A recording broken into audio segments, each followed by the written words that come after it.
Two congressional hearings on violence in video games that occurred in December 1993 and March 1994 led to the video game industry creating a self-regulatory organization, the Entertainment Software Rating Board, or ESRB. The games under fire during these hearings were Night Trap and the Mortal Kombat series. Night Trap was a full-motion video interactive movie game that was met with mixed critical reception and limited sales, while the Mortal Kombat series was a huge international sensation. The game series, created by Ed Boon and John Tobias, started as an arcade game before eventually getting home releases for the Sega Genesis and the Super Nintendo. The series featured a group of characters entering a martial arts tournament, fighting to the death with ultra-violent fatalities finishing characters off. These fatalities were the center of the controversy for the game, with the ultra-violent nature of the games believed to be the core reason young kids were drawn to them. However, these controversies wouldn't deter franchise expansion. Larry Kazanov, a film producer who was a frequent James Cameron collaborator, saw the cross-media potential of the game. He had flown to Chicago to test the first game before its release. From that test session, he pushed Midway hard to get the rights to adapt the game, not only into a film, but also into a live-action television series, an animated television series, a stage show, and a music album. At first, Midway was reluctant, questioning how a game with such a bare-bones story could be adapted into a film. However, Kazanov persisted and was sold the rights. He then sat down and worked out a treatment with Midway before hiring Kevin Droney, a writer for the Highlander TV series, to turn the treatment into a screenplay.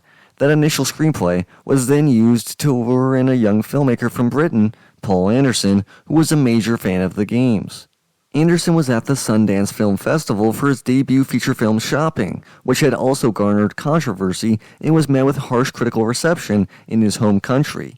He felt that his options in Britain were limited and was pleased with the response his film was getting in America. In an interview with Ginny Miller for Cinematical, he stated, quote, "In many ways, it was the making of me because when the movie came out, we got a shitstorm of bad press in Britain, but actually the people who really liked it were Americans. I think that's because there was a tradition of American cinema that this fit into, and they could understand it. But also American studios saw how kinda cool the movie looked, made for virtually no money. It's what convinced me to move to the States and try my hand at being a Hollywood-based filmmaker. I felt that if I had stayed in the UK, I probably would never have made another movie." End quote. He decided to work with Kazanov on adapting Mortal Kombat because he loved the games. During the time between meetings for Shopping, he would spend hours in the London arcades playing Mortal Kombat. He saw how the game was inspired by Enter the Dragon and the work of Ray Harryhausen and was drawn to the lore behind the game.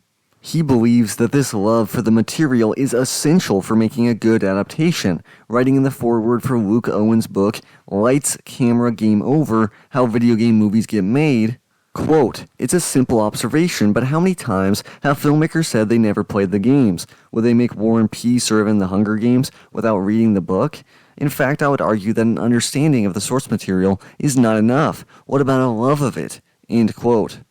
He believed that the screenplay from Droney needed work. He wanted to emphasize humor in a much stronger way and worked with Droney, Kazanov, and his actors to add much more humor to the film. The cast would feature Christopher Lambert from the Highlander movies as Raiden, Lyndon Ashby would play Johnny Cage, Kerry Hiroyuki Tagawa would play Shang Tsung, Robin Shou would play Liu Kang, Bridget Wilson replaced Cameron Diaz after a wrist injury as Sonya Blade, with Talia Soto playing Katana and Trevor Goddard playing Kano.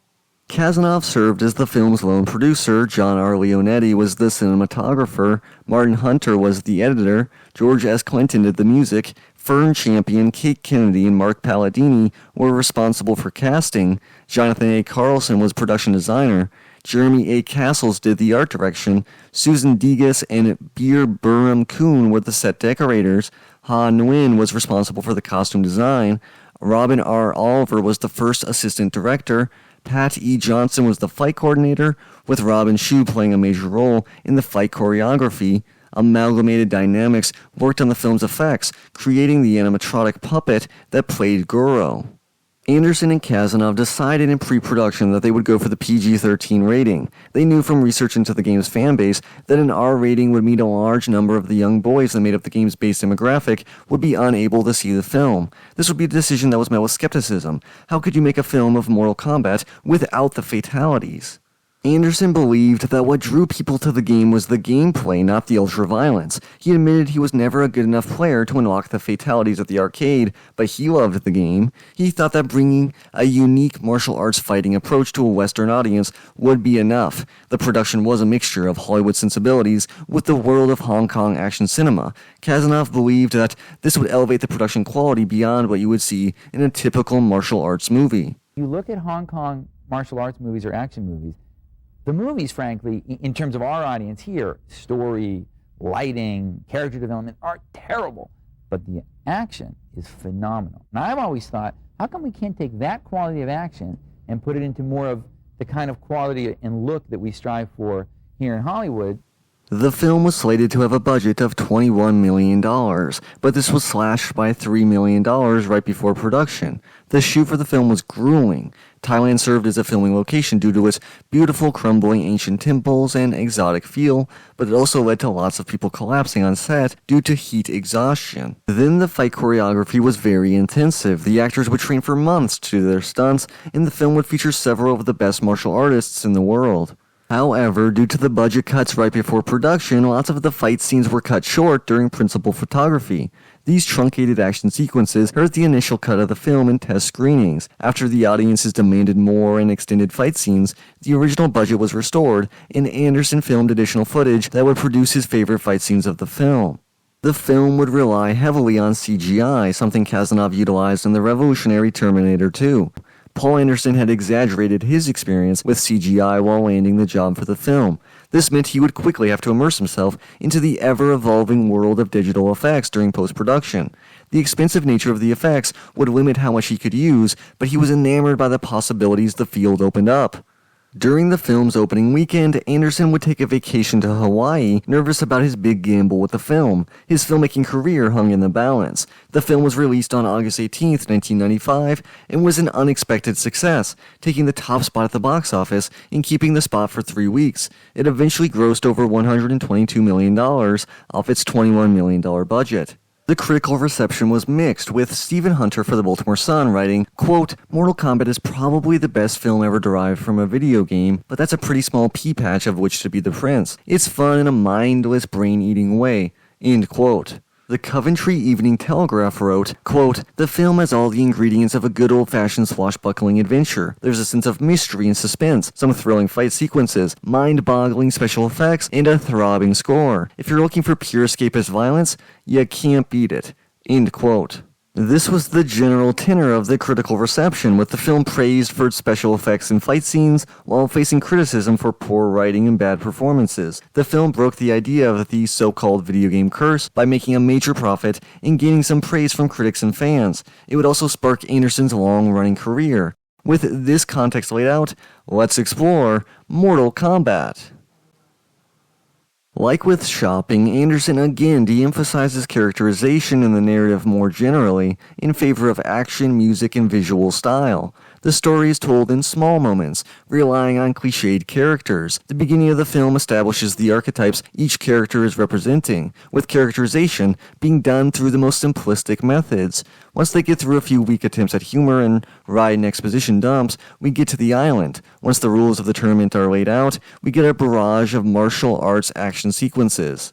The fighting is excellent, especially the scenes involving professional martial artists, though Ashby and Wilson both do an admirable job in their scenes. The fight scene between Liu Kang and Reptile is truly awesome. I love the backdrops for these fights. The practical sets look great, and they are enhanced by the stunning Thai locations. Anderson's visual talent brilliantly showcases the beautiful landscapes. The acting is a mixed bag. Nobody has a truly great performance, but they all bring a good energy to the film, not taking themselves too seriously, while seriously committing to the stunts. Kiri Hiroyuki Tagawa gives a really fun performance, while Lambert is a bit of an odd fit for his role. The film's soundtrack is filled with techno-electronic beats that help establish the film's rhythm. It helps the film feel like a video game, which is helpful for a video game adaptation. The main theme is transcendent. The soundtrack, action choreography, and photography are mixed well by Martin Hunter's editing. The film's high energy helps the film's short runtime breeze by, not dwelling on too many slow character-building moments, instead moving from one fight scene to the next with very little connective tissue.